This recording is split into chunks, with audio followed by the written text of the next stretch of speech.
Hi, Vicki Wu with Vicki Wu Marketing here with another great entrepreneur interview. And today we have Jamie Young, who is the owner of Jamie Young Swag and Strategy.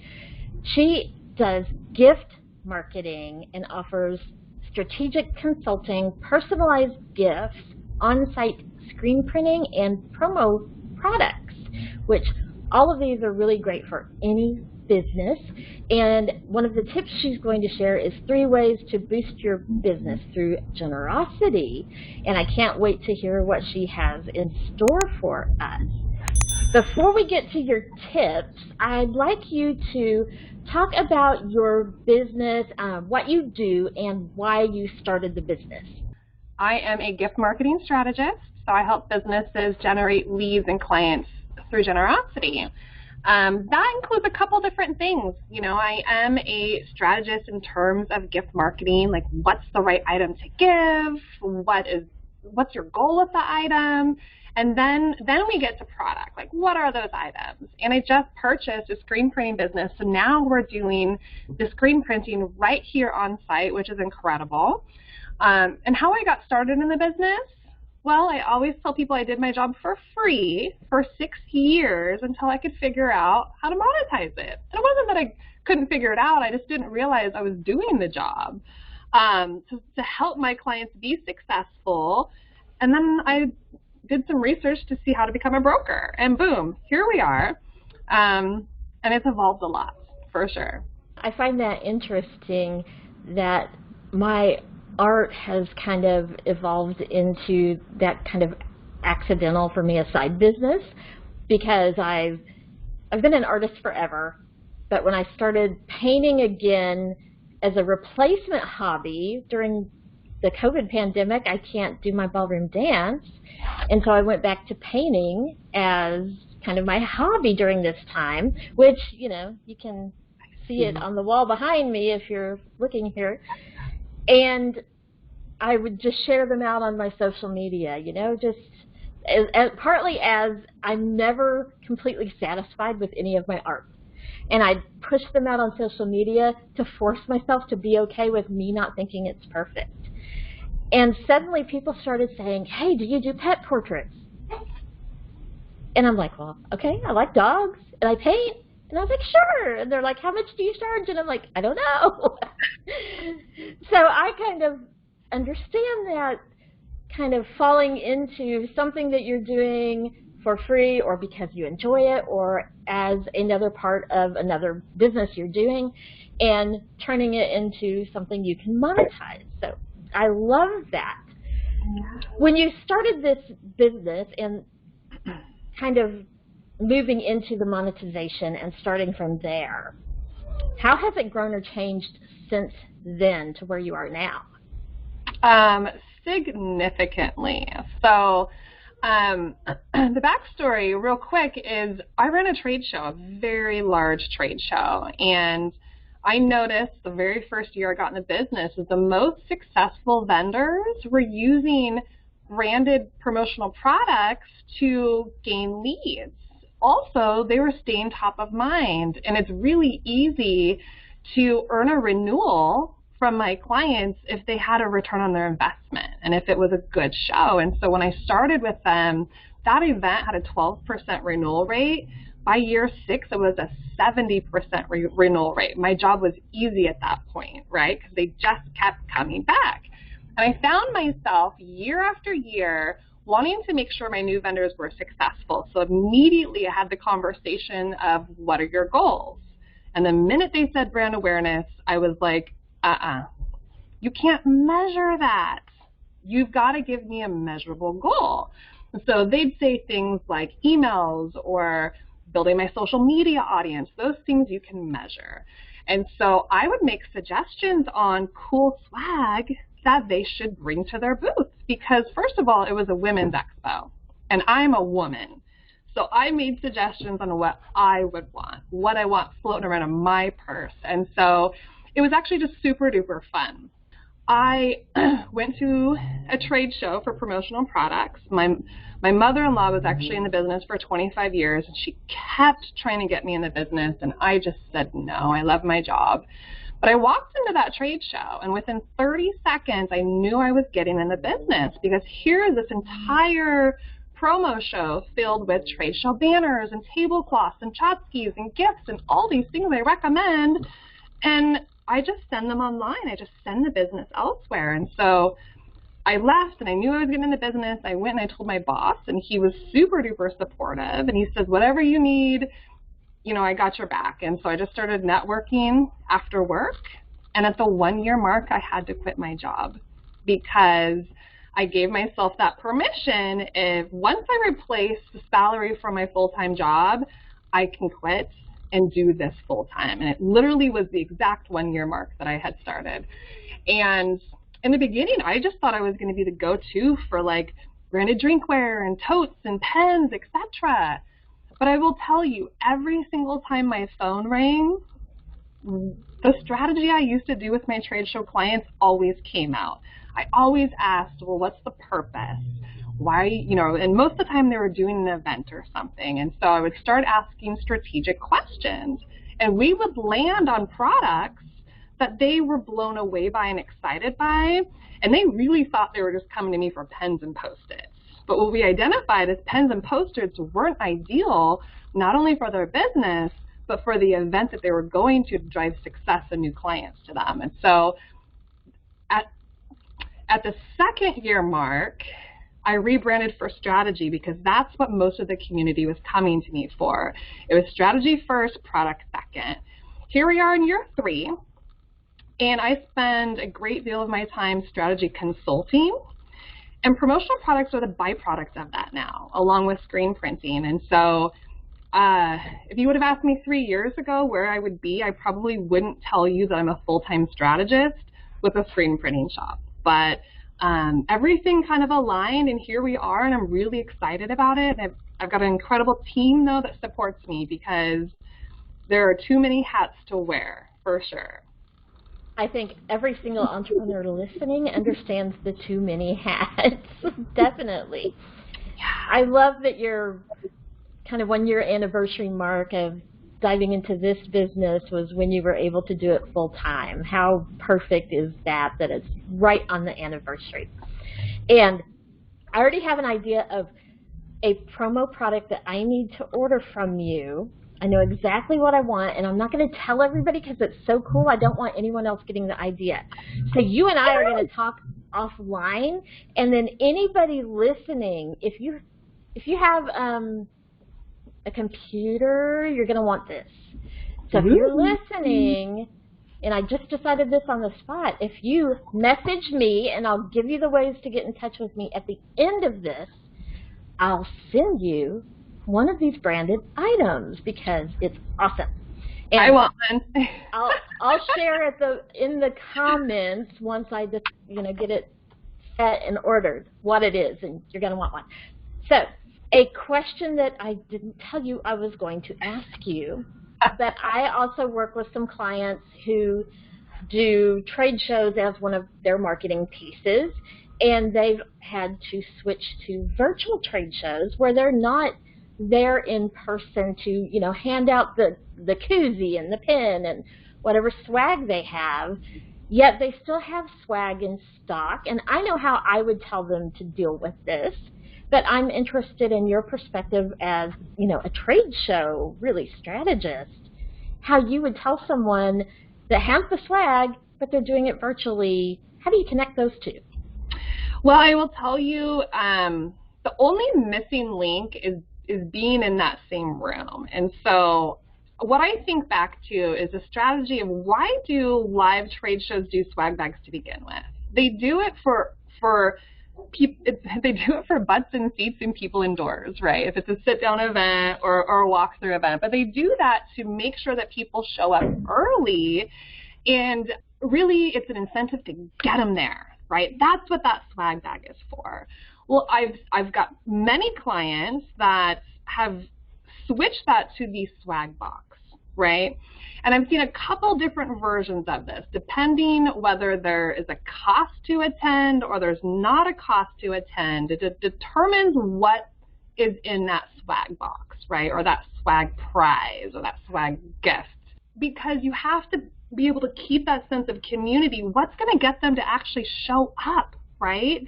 There's so many distractions when you're sitting at home, but it's actually easier. And one thing that my clients have seen is their attendance levels have increased significantly because the barrier of commuting and parking and traveling is lifted.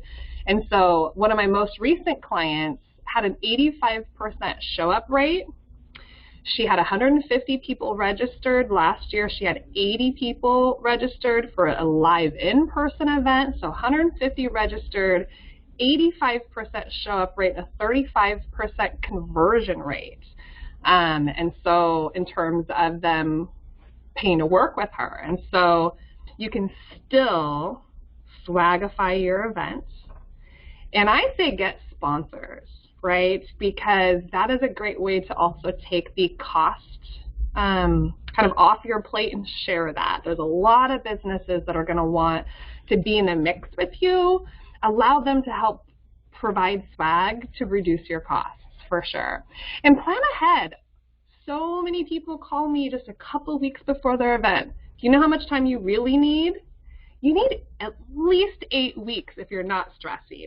6 is so pushing it, but I would say a comfortable, realistic time frame is 8 weeks if you're going to send any kind of swag out prior to an event, and if you want it to be successful and have a good show-up rate.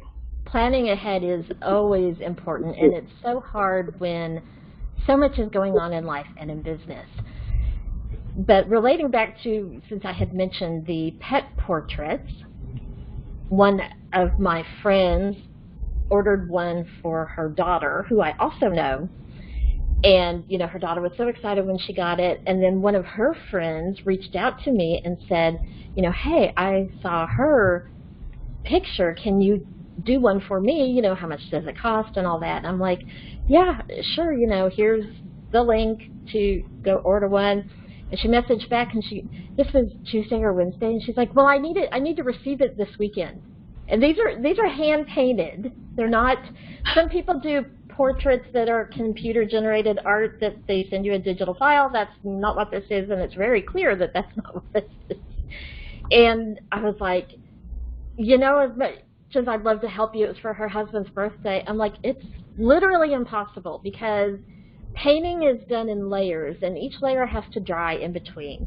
And sometimes that drying can happen in, you know, 30 minutes, quickly.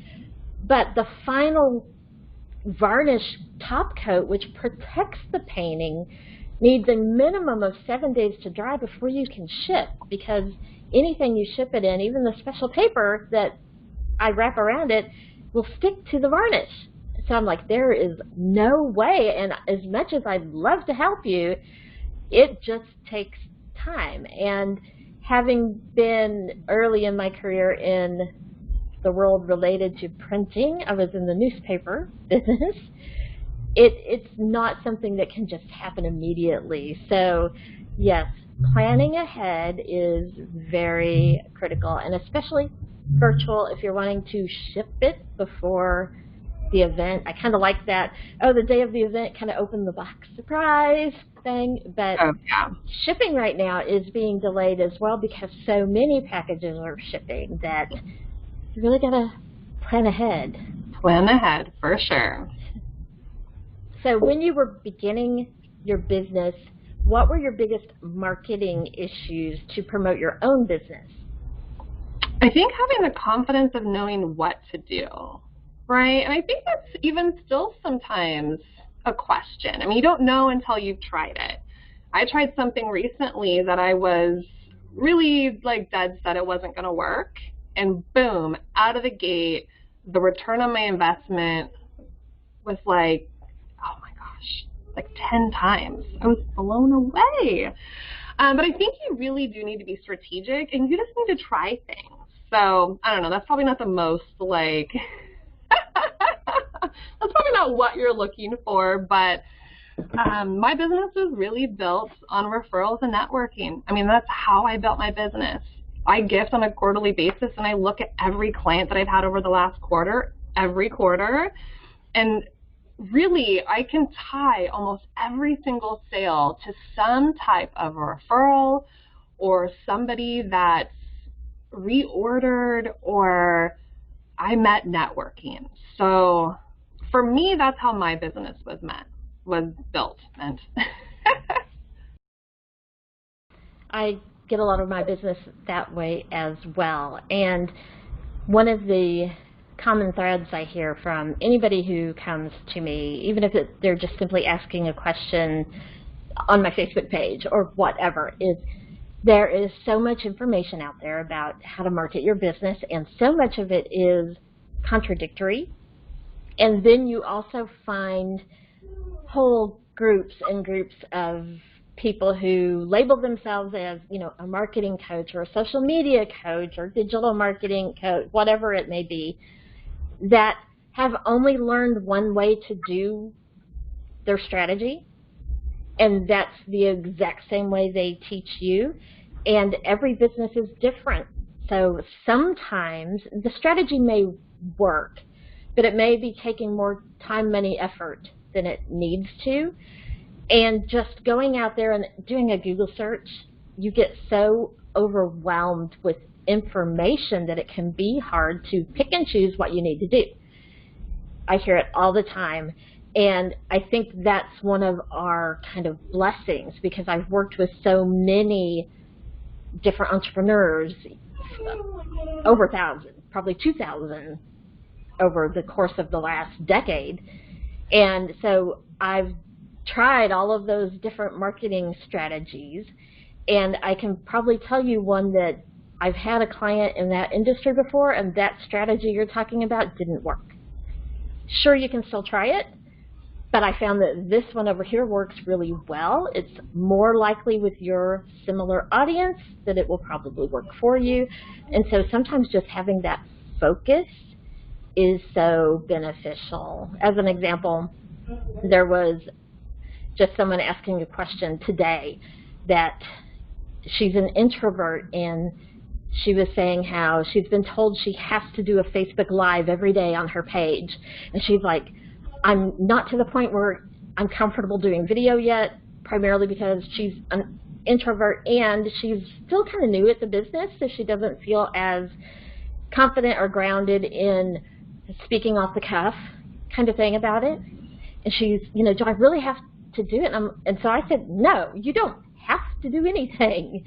Unless you're selling the live videos, you can pick and choose the strategies that make the most sense for you. So yeah, I hear that a lot as well. Just the sheer number of choices, it makes it hard to move forward. And so sometimes, yeah, somebody just needs a little bit of advice and strategy, again, to pick something. I want to share a quick little story with you about my very first live, which was actually this January. Terrified, so terrified.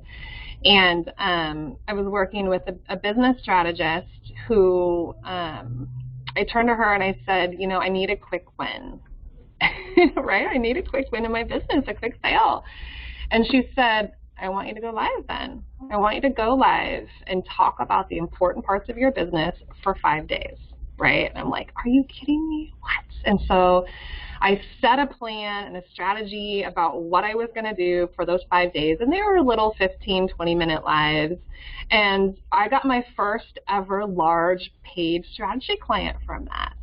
And I think if I would have left that experience without results, you know, it may have detoured me, but because of that, I think if I would have winged it, right, without results, I would have just been like, oh, right? But I planned it. I planned the content. I promoted it ahead of time, and it worked. And now I do lives all the time. They can be a great way to kind of showcase the personality of your business. And that's why we kind of have a quick walkthrough of the planning strategy we use for our clients who want to do some live videos, or kind of like we do live tape, so that they have a plan. But even then, yeah, videos are never required. Just like nothing is ever required. You kind of have to find the thing that works for you, works for your target audience, and then replicate it once it starts working. And video can be a great way, like I said, show personality of your business and showcase your expertise. And I always tell the people who are hesitant to get on a live or even do social media or whatever, that they feel like it will be, they don't want to be salesy. And I said, don't focus on sale, focus on helping. What information can you provide? How do you help? And that will kind of get you over that hump as well. Yeah. So we know your business has changed. You mentioned that you added a screen printing shop.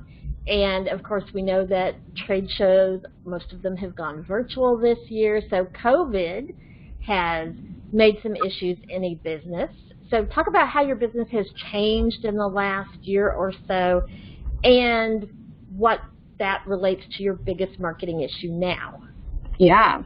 Okay. Well, I just told you that January, it was when I did my first live. I got my first paid strategy client, and I was lined up to, have a couple speaking gigs coming up. So one quick little step back is that trade show, I actually never left it, right? And so when I went in to actually quit that job, I didn't really want to because I had built a very large book of business. But what I did do is I hired a team. I hired an assistant to actually do all of my, customer service stuff. And so March 17th was our big show. 10,000 attendees were coming. We had almost 400 vendors registered to show up 48 hours before this big event that we had we were watching TV commercials, we're listening to radio commercials. We had a very robust marketing campaign. We got the news 48 hours prior that there was not a show happening, and it was devastating, right? In my business, manufacturing shut down, right? Not only was it shut down prior, we all know that China had really shut down, but they normally shut down for Chinese New Year anyway. So I was prepared for a 2 to 3 week shutdown. But what happened, and that usually happens late January, they never actually opened back up, right? Obviously because of COVID. So here in the United States, manufacturing also came to a halt because we were all asked to go home and stay there until we know more, right? So not only was I not getting orders, I couldn't even place them if I wanted to, right? Even if all these big orders were coming in, there was no manufacturing happening. And that pushed me to become visible on social media. And I planned a couple online workshops, and that visibility brought me to my biggest sales months ever in business in July. And all my clients that have come in from that, they consistently say, you are so visible. I see you. I see what you're doing. I'm now ready. My business has reopened. I'm now ready for X, X, X, X, right? And so I really wanted to shrink. I really wanted to hide out. And something in me told me that this is the opportunity to bring the strategy side of my business to the forefront because that's all I could do. And it works. And I'm so glad that I did it. I will tell you one thing saved me. So I deployed my quarterly gifting campaign like I normally do. This happened on April 1st, right? I had already owned the product, so it wasn't like I had to go buy anything. I already had the swag on hand. So I deployed 23 gifts to the 23 clients I earned in that first quarter. And I deployed, and I want you guys to actually, if you're listening to this, I want you to write this down because this is a key tip and a key takeaway, is the note that I wrote, there was not a single thing about it that was salesy. It was, I just wanted to drop something in your mailbox to let you know I'm thinking of you and your family. I hope everyone's happy and healthy. Let me know how I can support you, right? And there were wonderful gifts. From that, within 7 days, I got a $15,000 reorder. And it was actually through a company that could produce it. It saved my business. There's nothing else coming in, right? And the orders kept popping after that, right? Because they were, manufacturing was only shut down for maybe a month or so. But I'm glad I stuck to my guns. I'm glad that I stuck to using the marketing strategies that I teach my clients, right? So in terms of a marketing question that I have for you, because that's where this was going, is I ended up buying this screen printing shop, right? I kind of always wanted to. My biggest month ever in July was mostly apparel. Apparel is always one of my most profitable lines in my business. I actually have a big launch coming. My new website is done. Nobody knows it yet.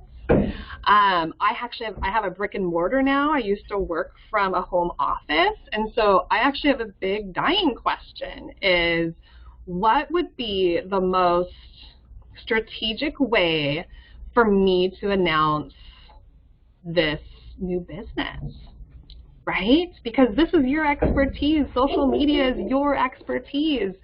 I had little ideas like maybe like an online grand opening, or an online, like I have a spin wheel, like I don't know, I just have so many ideas flying. That's the problem, is I have so many ideas flying. So anyways, I threw that question to you.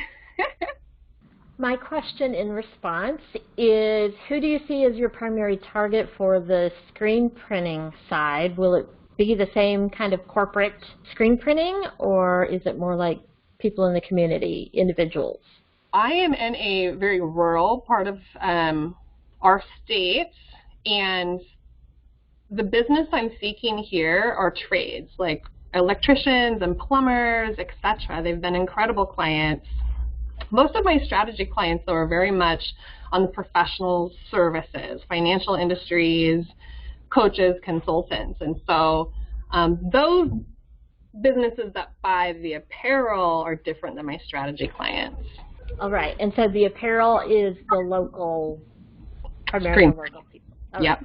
What I would suggest, and anytime it's local and brick and mortar, this strategy goes over really well, and it's kind of across almost all industries, which is why it's so great. Things like that can be replicated by almost anyone and still have a great response kind of lets you know it's a really solid strategy.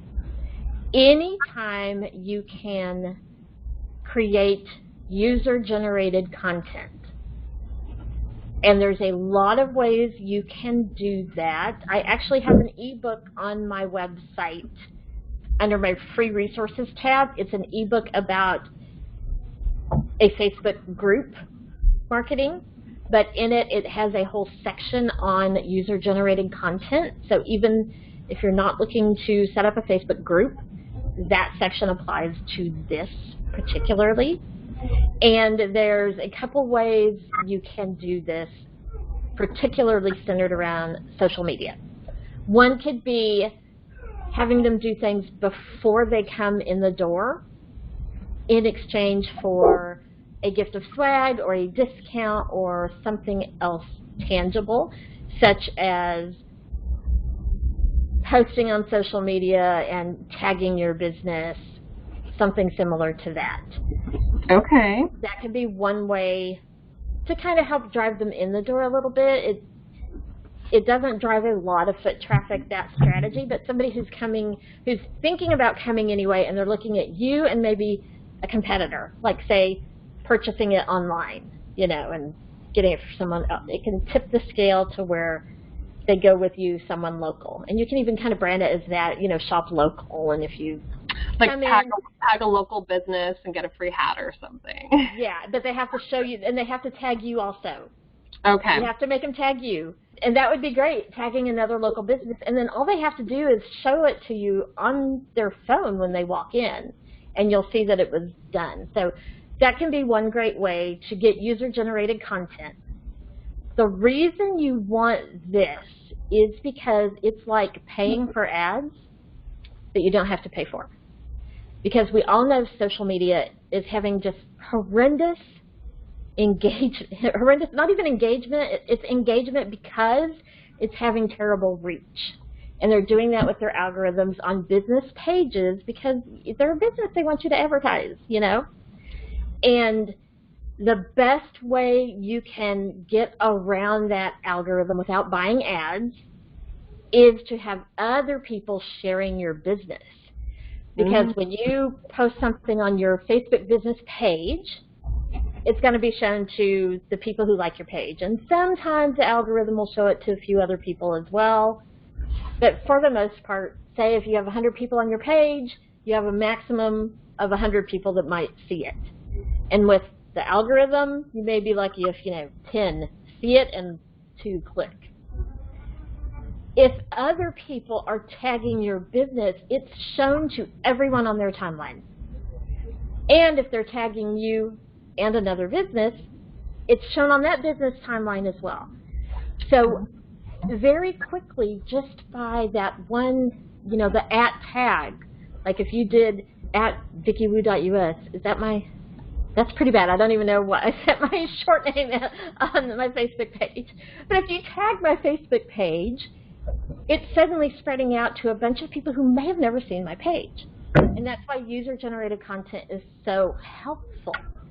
The other thing you can do is once they get in your shop and they're in the process of buying something, you can find a few fun ways to enact that same kind of tagging strategy.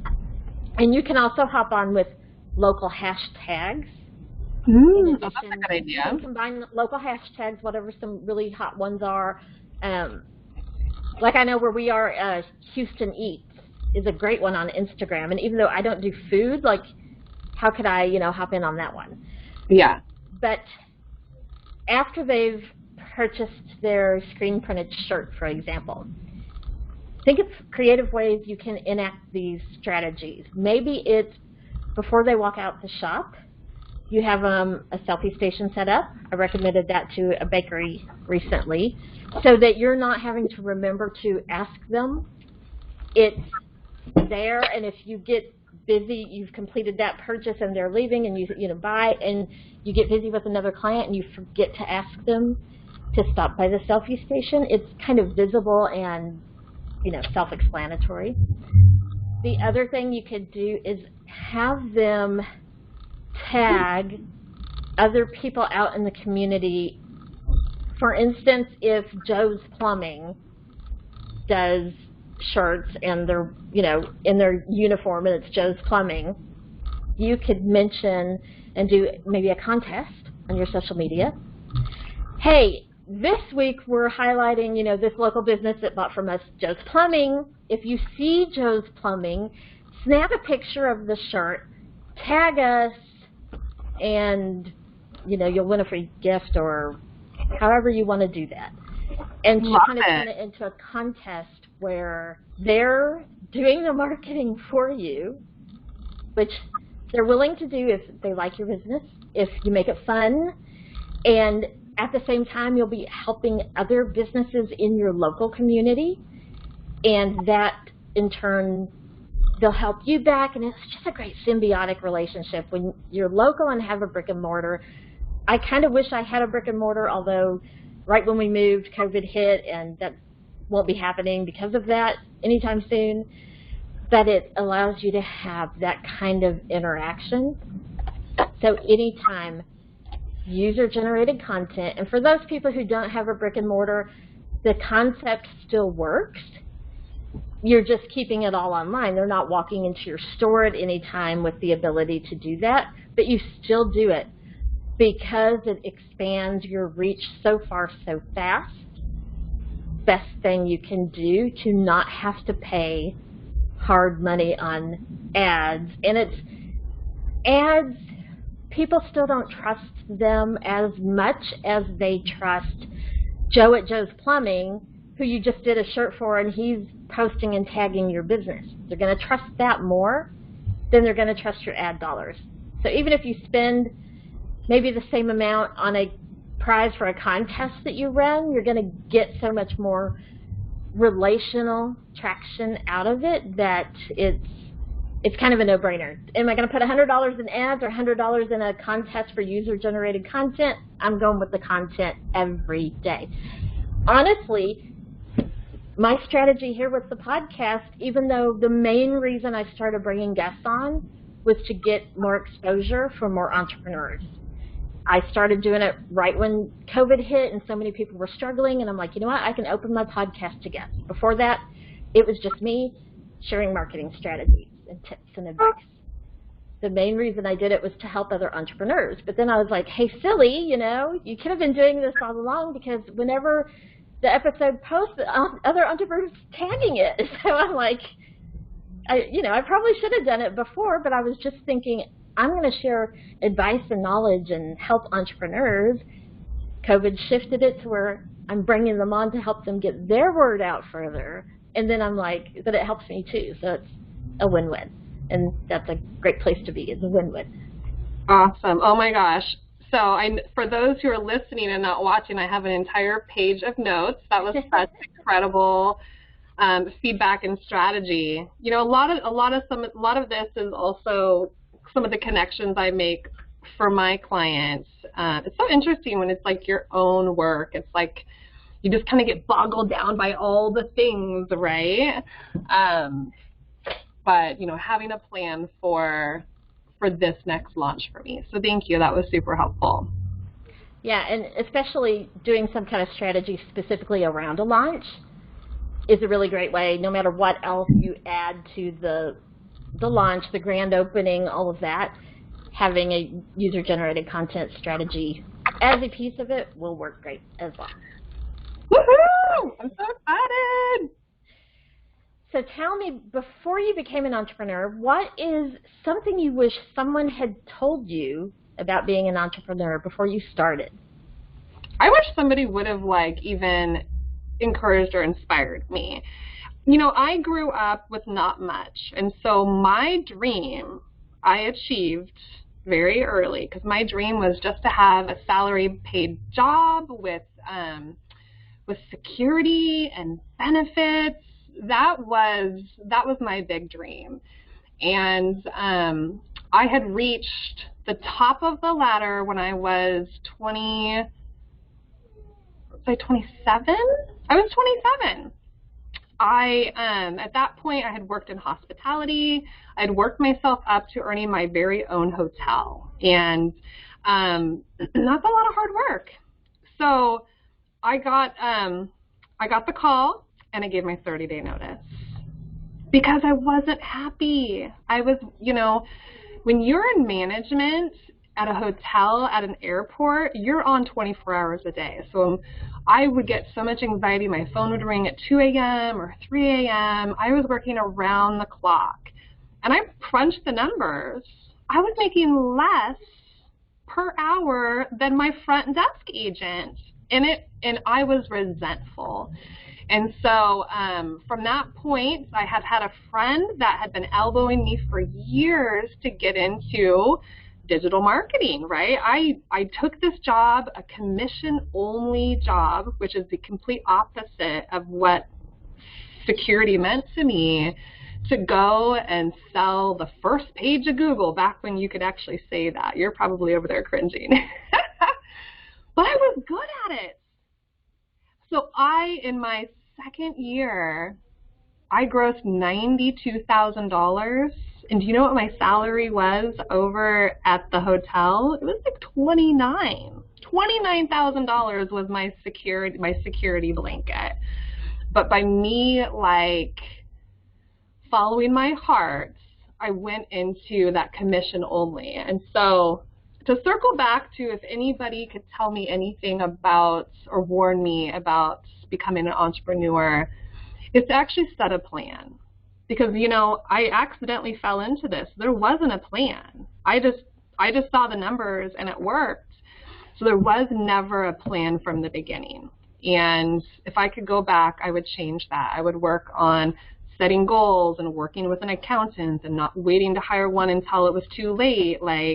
I would have actually had a business strategy from the get-go is what I would have done differently. I figured it out along the way, but it could have been a lot easier. Yeah, a lot easier. That is so true. I remember back to when I had a job that I was on call. Not my last corporate job, but the one before that was nonprofit. We were running a shelter for homeless and abused teens. And so the top 2 of us in the agency, we were on call 24/7, 2 weeks on, 2 weeks off. So we split the month. And then we had a second person who was also on call but there was like 8 people, so they did like 1 week at a time, so they only did a week every 2 months. But one night at 2 a.m., which is what I thought of, and I had to keep my phone, I keep my phone off after about like 7 p.m. The ringer's not on because you get too tired of that. 2 a.m. one night, I get a call, and of course it rings, and I wake up, and, you know, I'm like, because I'm still working, you know, days, just like you were. You're still having to work the days, probably 60 hours a week at that point, not including the midnight phone calls. And as a facility that feeds people, we had the food licensing, you know, the food inspection, all those things, just like a restaurant would have. Yeah. So at 2 a.m., I get a call from one of the staff, and they say, Vicki, there's a metal spoon in the mayonnaise in the refrigerator. What should I do? Now, you're not supposed to have metal, like aluminum foil and metal spoons and things like that in the refrigerator. It was one of the things against the health code. But, you know how, especially teenagers, who is what we had, if they make a sandwich, they're going to use whatever implement they find. They're going to slap it on there, and they may put it back in the fridge with no lid and a spoon sticking out of it. It happens. But I remember, you know, I'm half asleep, and I'm like, a spoon in the mayonnaise, what should I do? And it was everything I could do, because I get really cranky when I don't have my sleep, to not say something rude. So I said, what do you think you should do? And she said, take the spoon out and put the lid on it. And I'm like, that sounds like a good option. Now, this isn't a teenager. This is the staff that is, you know, paid to watch the teenagers. And I was just like, you've got to be kidding. That's the second funniest call. There was one funnier that we won't go into. But, you know, a 2 a.m. call to ask me what to do with a spoon in the mayonnaise. And, of course, then you can't go back to sleep for, you know, like an hour, and just throws everything off. So I feel you with that, working too many hours. And then the job after that ended up ramping up to about 80 hours a week.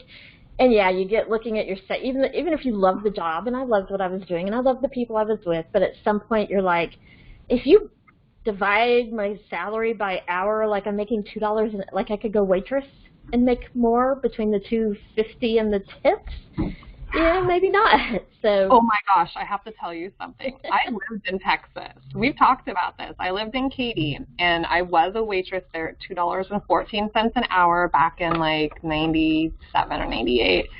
Well, I moved back up here to Oregon, and I got a waitress job. Guess how much they were paying per hour back then?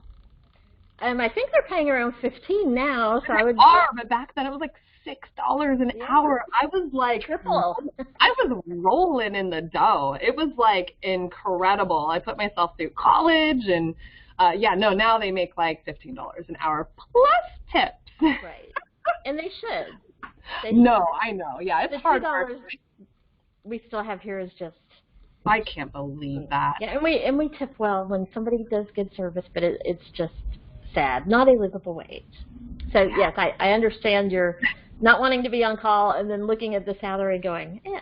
And when I resigned my last job, and there's a whole story behind that having to do with the Paris terrorist attack, but I gave them 6 months notice because I was a CMO level, and so, you know, just doing like 2 weeks, you leave them with a really big hole. So I told them I gave my notice, but told them I'd stay on until they found my replacement, and if they wanted me to train the replacement until they felt that it was a good spot. So it ended up being 6 months. And I knew what I wanted to do. Obviously marketing. I've been doing that forever. I love it. I love helping entrepreneurs. But yet I had a plan, but I didn't have clients. I didn't have any source of income once I made that final, the final day at my last job, it was do it or die. And so I had the plan, and having a plan helped me move forward, and I knew what I wanted to do, and I knew where I could find clients. But sometimes, kind of like you, going from that kind of stable salary to jump in on a commission, you may make zero, you may make a lot, but having that faith in yourself that you know your career, your job, your industry well enough to make it happen. I think part of that comes with, years of doing it and knowledge, and part of it is just kind of the confidence of, I looked at what's the worst thing that could happen. Maybe I have to go, down the street and get a job at 7-Eleven or something for a bit to pay my bills. I mean, what's the worst that can happen? And the worst that could happen wasn't very scary. My kids were grown. I didn't have to worry about that.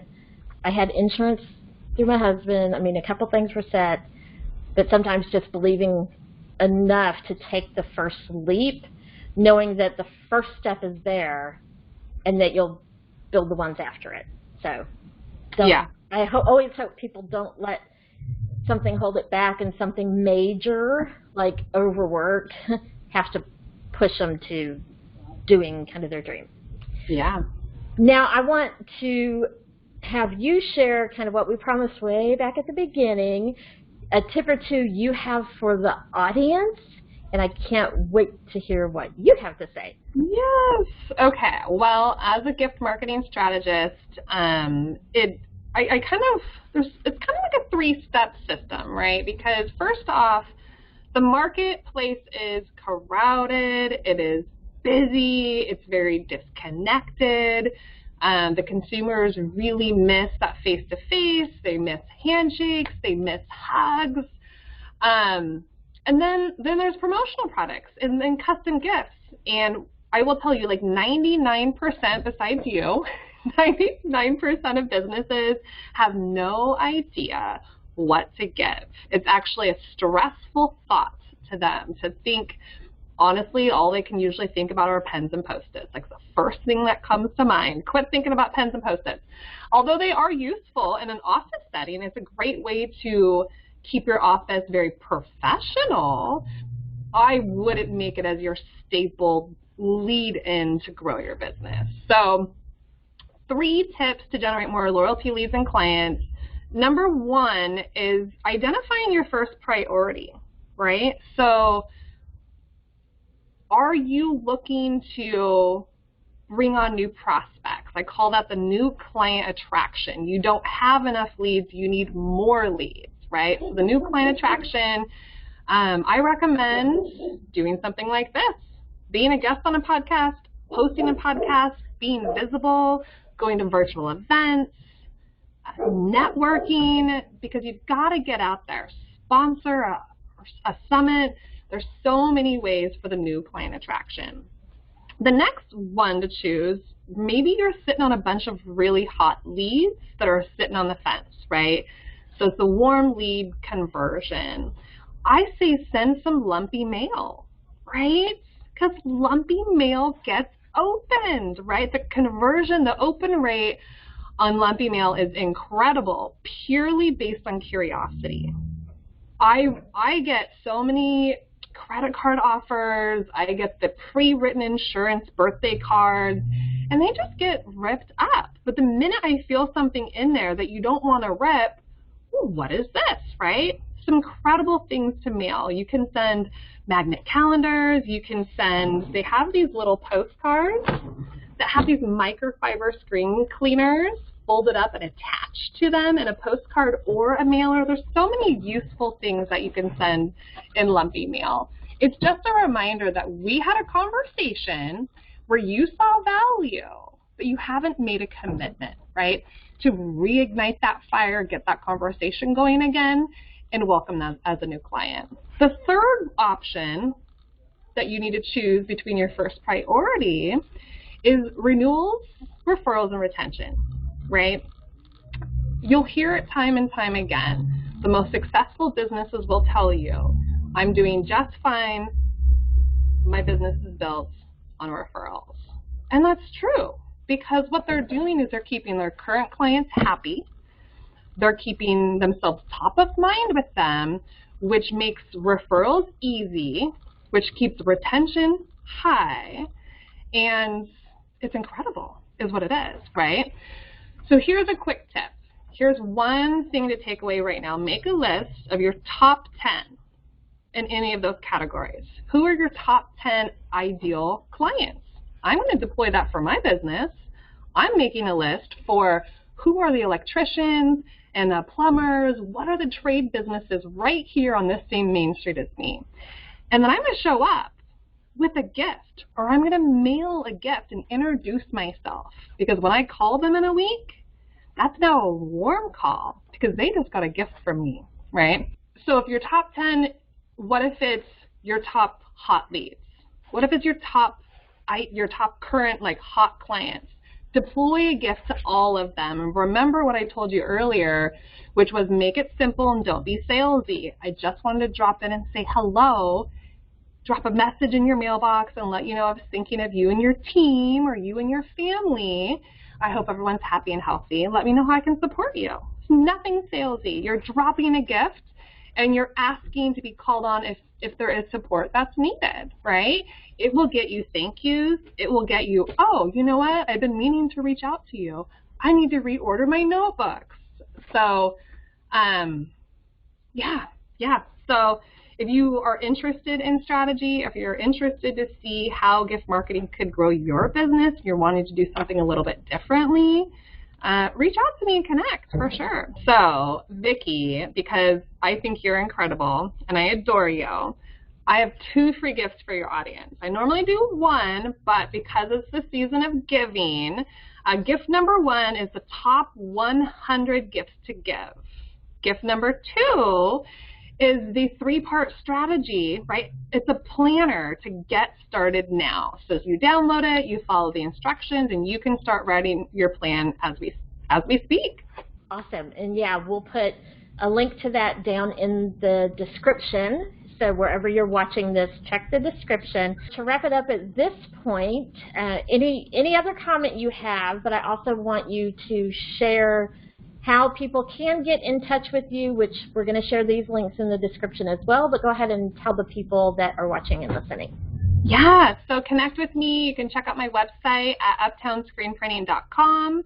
Also on Facebook, Uptown Screenprinting. I'm always available by phone, which those numbers are listed on the website and on Facebook. And then over on Instagram is the same, Uptown Screenprinting. And we're here in Battleground, Washington. Wonderful. And yeah, I love Washington. We were there last year in Seattle. It's beautiful. So I hope you're enjoying the fall. It was so great to have you here talking to us because I love corporate gifts and corporate swag. And a lot of times people don't have a contact of where to get it. You can find something online that's just a website, but there's like nobody to talk to ask, what can I give that's not just a big pin? I love pins. I use them all the time.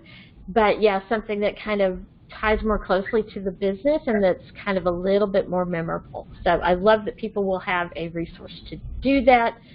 It's been great talking to you and, of course, all of you watching and listening. If you have marketing questions, feel free to drop them down in the comment area below. Or you can also visit our Facebook page or our website, vickiwu.marketing. In the bottom right-hand corner, there's a chat bubble icon, and you can ask your question there. I'll answer you directly, and I may even use your question on an upcoming episode. While you're here, check out our other videos and subscribe to our channel so that you never miss the latest marketing tips.